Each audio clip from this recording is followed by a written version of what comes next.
kalahating gis. Gamit ako ng 3/4 na wash sugar, isang kutsarang baking powder, 2 eggs, 3 kutsarang butter, melted butter. Gamit ako ng 2 cups na gata or coconut milk. Then, mix lang natin ito. Yung ganito is halong-halo. Wala siyang buo-buo. Kailangan natin idarang sa apoy itong dahon ng saging na to para hindi siya mapunit. Butter. Then, ito dito. Yung sapat lang para madali siya maluto. Itak lang natin ito sa mahinang apoy o katamtamang apoy.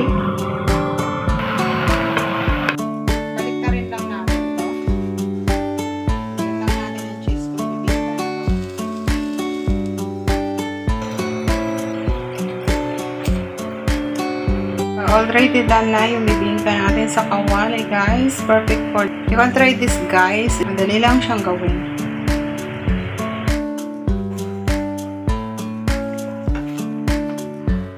Gawa akong bibingka sa kawali. Tikman natin ito. Partner sa black coffee. See, guys. Miss ko siya. Kaya kain tayo. First bite for you guys.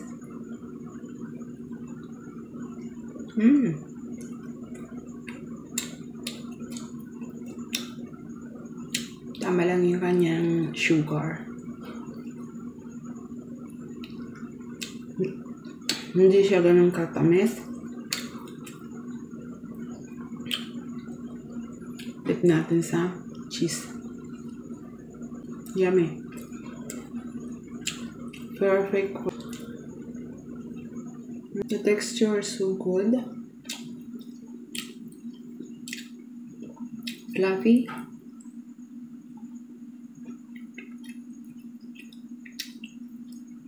Malambot. Egg.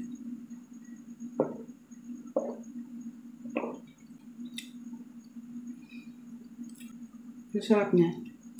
Yummy.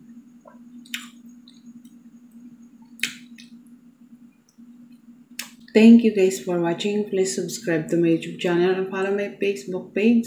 If you buy something, please click the yellow basket in my TikTok shop and please follow my TikTok. Bye!